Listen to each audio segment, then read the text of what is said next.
The radio log from the Mavic 3 operator designated Sokol 7 captures it in 7 words. Contact. 2 vehicles. Canal Road. Moving north. That was ZO614 on the morning of November 3, 2024, in a pine belt 7 kilometers north of Orikhiv, Zaporizhzhia Oblast. The temperature was 4 degrees Celsius. Ground fog sat at roughly 40 meters. Visibility through the drone's thermal optic was good enough. What followed that transmission, over the next 9 hours, would be replayed in Ukrainian military analysis cells for weeks, not because it was unusual, but because it was nearly perfect. By the time the fog lifted that afternoon, 4 BMP-3 infantry fighting vehicles from the 36th Motor Rifle Brigade, 35th Combined Arms Army, were burned out hulls on a forestry track that Russian planners had calculated as a viable penetration corridor. The crews who survived were moving on foot. The crews who didn't were listed in Russian military records, under a category that Russian military records handle with bureaucratic economy. The advance that was supposed to pressure Orikhiv from the north had gained, according to subsequent OSINT geolocation, less than 300 meters of tree line. In the weeks since, open-source analysts working from geolocated drone footage, satellite imagery, and cross-referenced social media posts have reconstructed something broader than a single engagement. Between October 28 and November 11, 2024, 17 BMP-3s from the same formation were confirmed destroyed across the Pine Belt, approaches north of Orikhiv. 17. That is not a skirmish toll. That is a battalion-level vehicle commitment erased, and the line the 35th Combined Arms Army was trying to break. The southern Zaporizhzhia defensive belt that has frustrated Russian operational planners for 19 months did not move. This is how it happened, and this is how Ukraine's 65th Mechanized Brigade, using a kill chain that had been rehearsed, pre-registered, and timed to under 90 seconds, turned a channelized forest into a graveyard for Russian armor. The Zaporizhzhia, front south of the city of Zaporizhzhia, has a specific geography that shapes everything happening on it. The terrain between the Dnipro River bend and the front lines near Robotyne and Orikhiv is not the open steppe that casual observers sometimes imagine when they think of southern Ukraine. It is a patchwork of agricultural fields, tree belts planted as windbreaks in the Soviet era, drainage canals cut in grid patterns, and forestry zones. Elongated stands of pine that run roughly north to south and narrow dramatically as they approach the Ukrainian defensive line. These pine belts are not forest in the Western European sense. They are rarely more than 300 meters wide. They have tracks running through them used by forestry and agricultural vehicles. And those tracks, bordered on both sides by drainage canals dug 1.5 meters deep, do not offer the vehicles that enter them any meaningful room to maneuver. Russian planners identified these corridors as potential penetration axes in the early phases of the Zaporizhzhia campaign. The logic was not unreasonable. Tree cover provides concealment from visual and some thermal observation. The tracks are hard-packed, capable of supporting wheeled and tracked vehicles. And if you can push a column through a pine belt fast enough, before the defender can bring fires to bear, you emerge on the other side with protected flanks and an opportunity to roll up the defensive line from an unexpected angle. That was the theory. The problem, 19 months into trying to execute it, is that the theory has been tested repeatedly and has failed repeatedly. Ukrainian defensive planners at the 65th Mechanized Brigade knew this terrain before the war. They have spent the intervening period making it progressively more lethal. And by October 2024, when the 35th Combined Arms Army committed the 36th Motor Rifle Brigade's BMP-3 platoons to a sustained effort against the Pine Belt corridors, they were pushing armor into ground that had been surveyed, pre-registered, and prepared for exactly this scenario. Here's what strikes me about the Russian operational calculus in this period. The 35th Combined Arms Army is not an improvised formation scraping together mobilized conscripts in T-62s. It is a Far Eastern formation with professional cadre equipped with BMP-3s, one of the more capable infantry fighting vehicles in the Russian inventory. The BMP-3 is a 31 amphibious IFV, carrying a 100mm low-pressure gun, a 30mm autocannon, and a 7.62mm coaxial machine gun with composite armor that provides meaningful protection against small arms and shell fragments. Russian planners choosing to commit these vehicles to the Orikhiv axis in late October were not making a casual decision. They were making a deliberate bet that the 35th's quality of equipment and crew training could overcome what had stopped lighter and less capable formations before. That bet was wrong, but it was not stupid. Understanding why it was wrong requires understanding what the 65th had built in that pine belt over the preceding months. The 65th Mechanized Brigade is one of the Ukrainian formations that has spent essentially the entire war on the Zaporizhzhia axis. Unlike units rotated between sectors, the 65th has accumulated a specific, granular knowledge of the terrain north of Orikhiv that no amount of map study or aerial imagery analysis can fully replicate. They know where the ground is soft after rain. They know which drainage canals are dry in autumn and which hold water. They know the precise sight lines from the tree line edges. And critically, by the autumn of 2024, they had integrated the 15th Separate UAV Regiment's Mavic 3 reconnaissance assets into a layered surveillance and targeting architecture that covered the pine belt, approaches continuously during daylight hours, and with degraded but functional capability at night. The Stugna-P is a Ukrainian-developed anti-tank guided missile system that deserves more attention than it typically receives in Western coverage of the war. It is a semi-automatic laser beam riding system with a maximum effective range of 5 kilometers. It can be fired from a ground mount or vehicle mount, and its thermal sight allows engagement in limited visibility conditions. The missile carries a tandem-shaped charge warhead capable of defeating ERA-equipped armor at standoff ranges of 2 to 4 kilometers, which is exactly the geometry available in the approaches to the Orikhiv Pine Belt. It can engage a BMP-3 before the BMP-3's crew has any practical ability to identify the launch position, much less respond to it. Ukrainian teams had placed multiple Stugna-P positions at pre-surveyed firing points covering the main approach tracks months before October 2024. The ranges to the likely target areas had been laser measured and recorded. The engagement sequences had been rehearsed.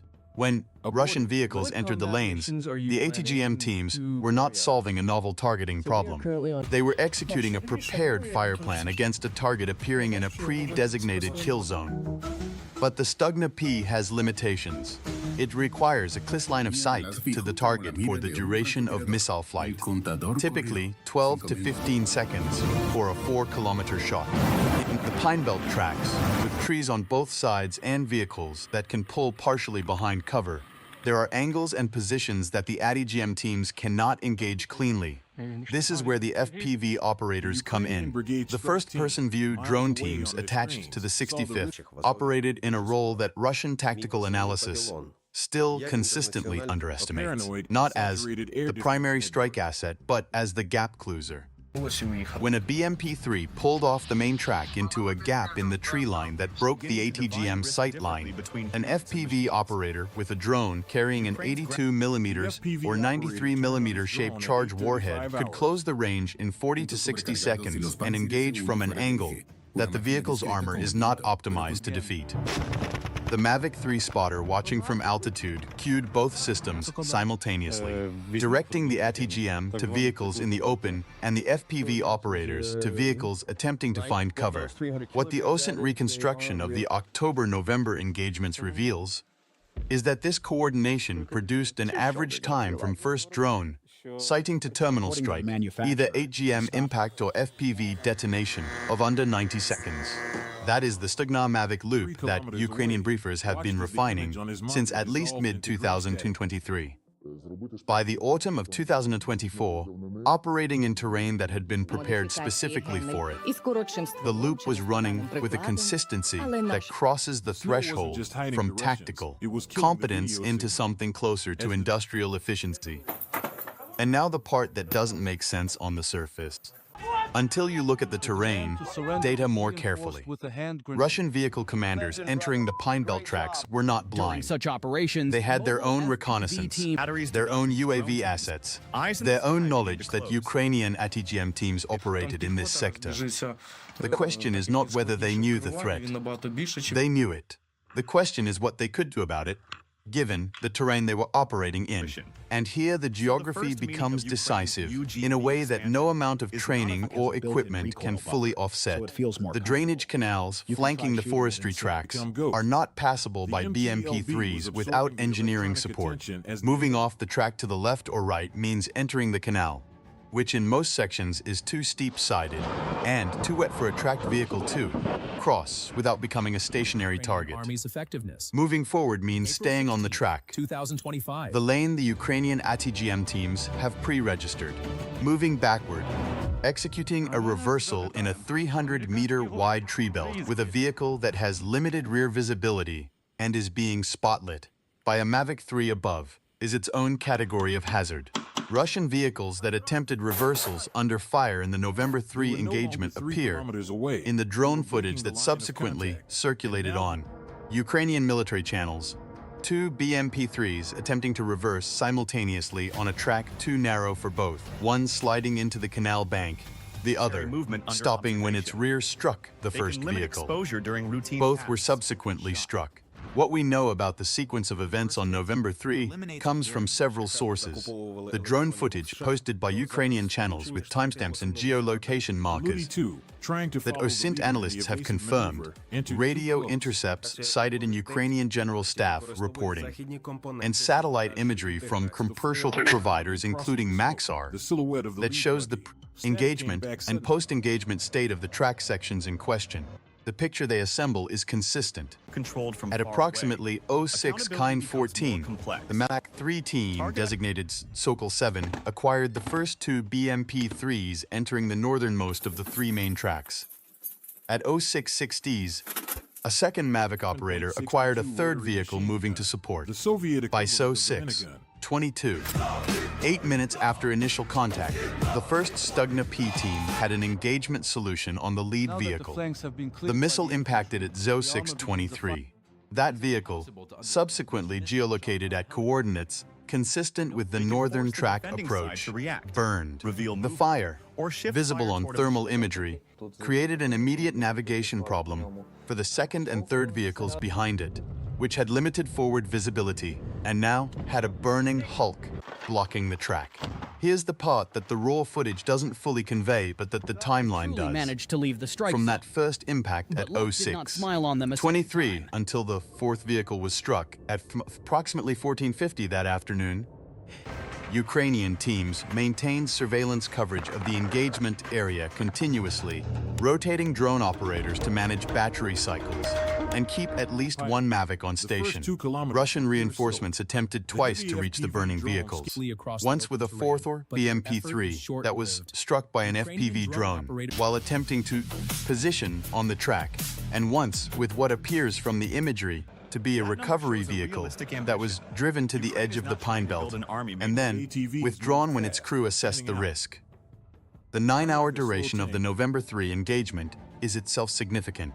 It was not a single sharp exchange.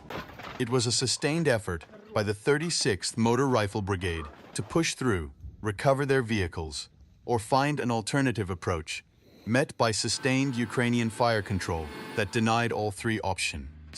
By the time Russian commanders concluded the effort and withdrew surviving elements, they had committed roughly 9 vehicle hours of crew time and logistics support to a section of front line that produced 4 confirmed kills and 0 territorial gain.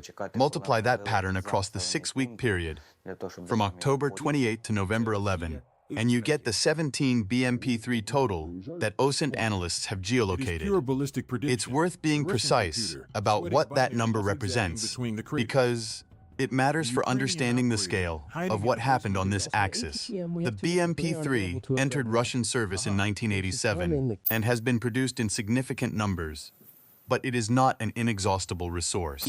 Russia's pre-war inventory of BMP-3s was estimated at approximately 600 to 800 vehicles in operational service, with additional units in storage of varying condition.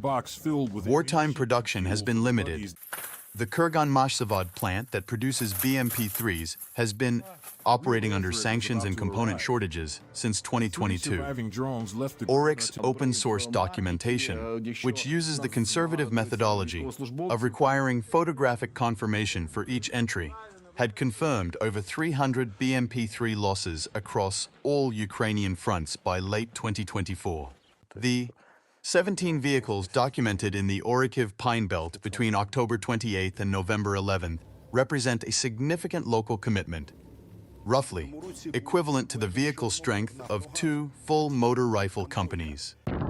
We spent time going through the geolocated wreck data, and one detail kept standing out. Of the 17 confirmed positions, 14 fall within a corridor less than 4 kilometers wide, centered on the 3 main forestry tracks running north toward the Ukrainian defensive line. This is not a dispersed attritional loss pattern. Vehicles destroyed in 1s and 2s over a wide area over time. This is a concentrated loss cluster in a defined kill zone, which tells you something specific about how the engagements unfolded. Russian vehicles were entering the same lanes, at intervals, even after earlier vehicles in those lanes had been destroyed. This speaks either to a battlefield intelligence translation within the 36th Motor Rifle Brigade, later vehicles not being informed of the fate of earlier ones, or to a command decision that the corridor had to be forced regardless of cost, and that successive attempts were ordered. Both interpretations are consistent with patterns of Russian tactical behavior documented on other axes during the same period. Most people looking at the Zaporizhzhia front in late 2024 assumed the main Russian pressure was further east, toward Robotyne or in the direction of Hulyapol. The Orikhiv Pine Belt sector was receiving less coverage in English-language analysis. What the BMP-3 loss cluster reveals is that the 35th Combined Arms Army was running a sustained mechanized effort on this axis simultaneously with operations elsewhere. An effort that, in purely cost terms, the available evidence suggests was producing outcomes significantly worse than Russian planners anticipated. An unpopular opinion, and one that will generate pushback.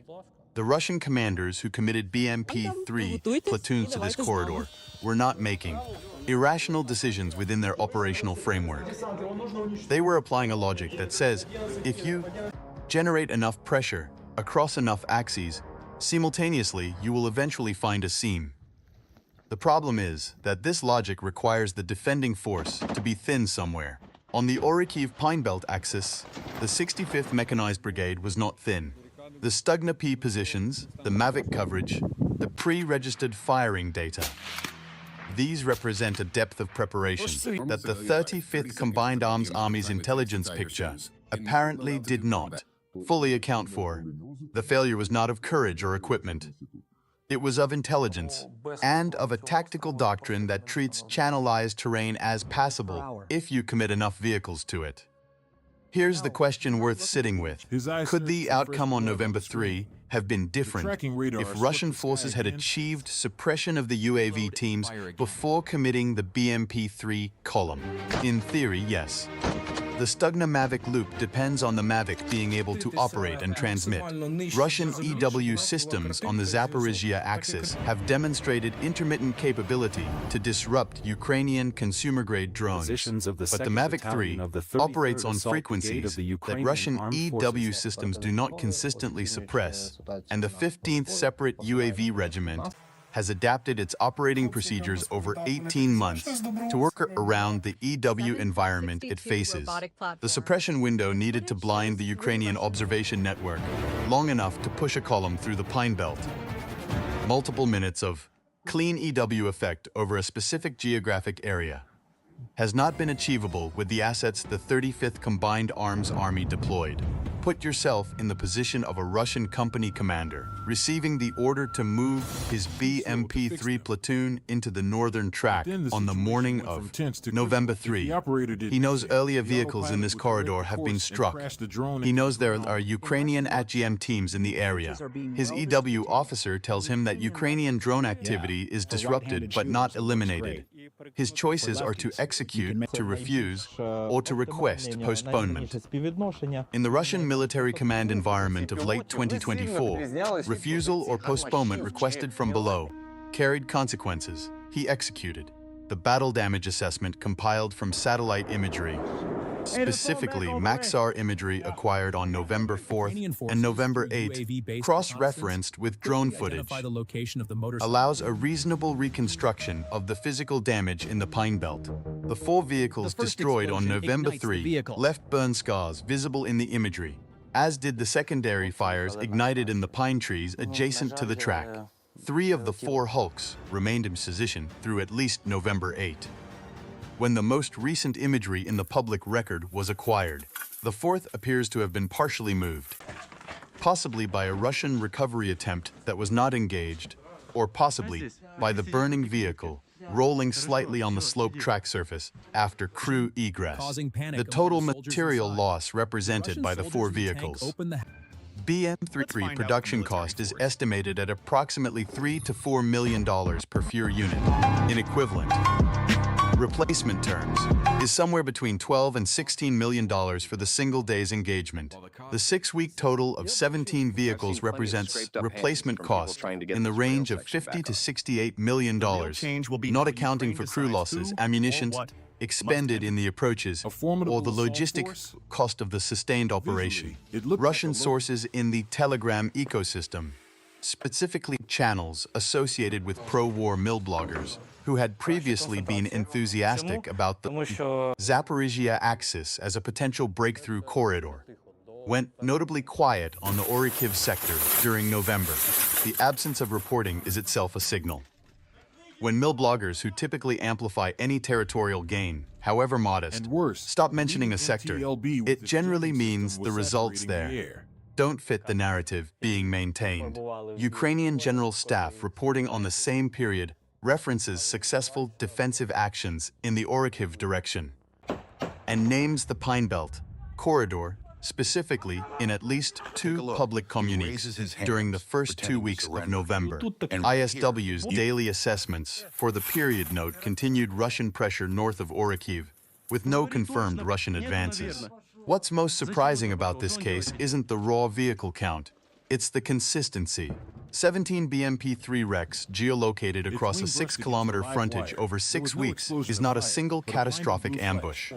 It is a sustained, repeatable outcome, a kill chain running with a reliability that suggests something beyond opportunistic interception. It suggests a system, and systems, unlike individual engagements, are transferable.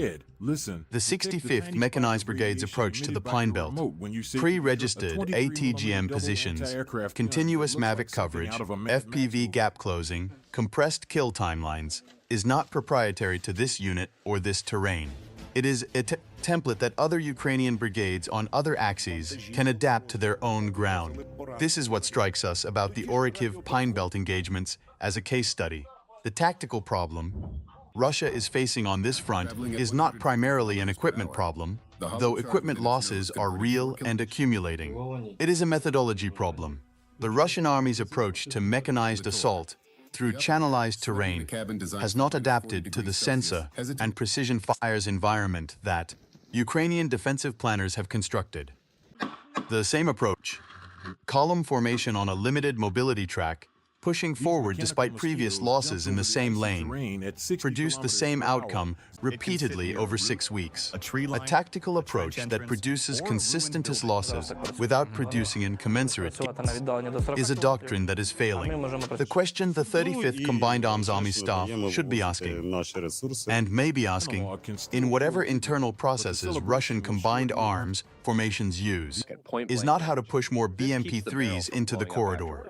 It is whether the corridor model is viable at all against this defensive architecture.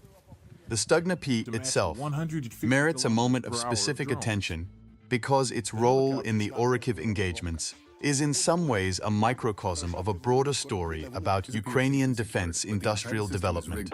The Stugna-P is designed and manufactured by the Luch Design Bureau in Kyiv. It entered Ukrainian service before the full-scale invasion and has been produced in increasing numbers since February 2022. Its laser beam riding guidance, which is not susceptible to the jamming that affects some radio command systems, and 5-kilometer range make it particularly suited to the flat or gently undulating terrain of southern Ukraine. At standoff ranges beyond the effective engagement distance of most Russian vehicle-mounted weapons, a Stugna-P team can operate with a survivability that older, shorter-range ATGM systems could not achieve. The crews who operated in the Pine Belt north of Orikhiv were engaging BMP-3s at ranges of 2 to 3.5 kilometers. Well within the Stugna-P's effective envelope and well beyond the range at which the BMP-3's 100mm runner, gun or 30mm autocannon could effectively return fire at a partially concealed position. For viewers who've been following the war seriously since the beginning, here's why this episode matters beyond the specific numbers. The debate about whether Ukraine can hold the Zaporizhzhia line has been running for almost 2 years. The Orikhiv sector has been under sustained Russian pressure for most of that period. The Pine Belt engagements in late October and November 2024 represent one of the more fully documented examples, precisely because of the density of OSINT geolocated rec data of what that holding has looked like in practice. It is not static, it is not passive. It is an active, sensor-enabled, layered defensive system that is consuming Russian mechanized assets at a rate that Russian operational planners appear not to have accounted for when they committed the 36th Motor Rifle Brigade to this axis. The Russian narrative around the Zaporizhzhia axis in the autumn of 2024 emphasized slow but steady pressure, designed to wear down Ukrainian defensive resources over time. There is a version of that narrative that is coherent. Attritional warfare in channelized terrain does impose costs on the defender as well as the attacker. But the ratio of costs matters. When an attacking force loses 17 infantry fighting vehicles in 6 weeks while gaining less than 800 meters of contested pine tree coverage, and the defending force's primary anti-armor system costs a fraction of the vehicles it destroys, the attritional math is not working in the attacker's favor. What do you think? Is this that kind of grinding defensive success that can be maintained indefinitely, or does the accumulated pressure eventually find a seam? That question is not rhetorical, and the answer is not obvious. Drop your read on it in the comments. We went back through the geolocated imagery data a second time, specifically looking at the temporal spacing of the wrecks. There's a detail that didn't make it into the initial OSINT reporting that stuck with us. 3 of the 17 confirmed wreck positions fall within a section of the southern Pine Belt that had not been identified in prior analysis as a primary Russian approach route. These 3 vehicles appear to represent an attempt, probably in late October, based on the imagery dates, to find an alternative lane outside the pre-registered kill zone. They were destroyed within a 2-day window, which means the 65th observation network identified the alternative route and brought fires to bear on it faster than the Russian element using it could establish itself. The adaptation was caught and countered before it developed. That is not a passive defense. That is active surveillance and responsive fires. A qualitatively different kind of defensive operation. There is a historical resonance here worth acknowledging, though the parallel is imperfect. In the summer of 1944, during Operation Bagration, Soviet forces channelized German armor into terrain corridors that had been prepared for layered anti-tank defense. Pre-registered artillery, positions, forward observer networks, anti-tank gun lines in depth. The Germans, operating on the assumption that Soviet defensive depth was limited, pushed into corridors that had been built specifically to consume their armor. The scale is not comparable. Bagration destroyed Army Group Center. The Orikhiv Pine Belt engagements destroyed 2 mechanized companies' worth of vehicles. But the structural logic is similar. A defender who understands the ground and has prepared it for a specific kind of attacker can impose disproportionate costs on a force whose operational template assumes that weight of commitment will eventually overcome prepared defenses. History suggests it sometimes does. It also suggests that when it doesn't, the cost in armor and crews can reach a point where the operational commitment becomes untenable. The 35th Combined Arms Army is not at that point on the Zaporizhzhia axis as of the available evidence. It continues to hold positions, to rotate forces, and to probe Ukrainian defenses. But the 17 BMP-3s documented in the Pine Belt north of Orikhiv represent a data point that Russian operational planners cannot ignore indefinitely. Each vehicle is a maintenance burden removed from the inventory, a crew removed from the experienced manpower pool, and a tactical lesson unlearned if the response is simply to commit more vehicles to the same approach. Could Russia have prevented the losses if it had achieved consistent electronic warfare suppression of Ukrainian UAV teams in the corridor? Possibly, though the 15th Separate UAV Regiment's adaptation record suggests the disruption window needed would be difficult to achieve reliably. How does this change the anti-armor doctrine calculus for NATO planners watching the war? Significantly, because the Stugna-Mavic loop is a template accessible to forces without the legacy, ATGM, inventories and industrial base of the major powers. A model built on commercially available sensor platforms and domestically produced precision weapons that smaller militaries can study and adapt. And will Russia see the next Ukrainian defensive layer coming on the Zaporizhzhia axis? The 17 wrecks in the Pine Belt suggest the problem for the 35th Combined Arms Army is not predicting where that layer is. It is having an operational approach that works against it once it's found.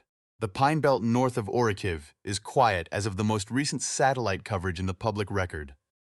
The burned hulks remain. The drainage canals are the same. The forestry tracks, churned by tracked vehicle traffic and marked in places by fuel spills and fire scorch, are recovering the way Pine Belt ground recovers. Slowly. The 65th Mechanized Brigade is still there. The Stugna-P teams are in their positions. The Mavic operators have their next battery charged and their frequencies set. If you follow the Zaporizhzhia front, and if the detail in this investigation has given you a clearer picture of how the defensive architecture there actually functions, subscribe to Shadow Battlefield. Every week we do this. OSINT reconstruction, unit-level analysis, system-level breakdown, primary data, not headlines. The actual picture, as clearly as open-source evidence allows us to build it.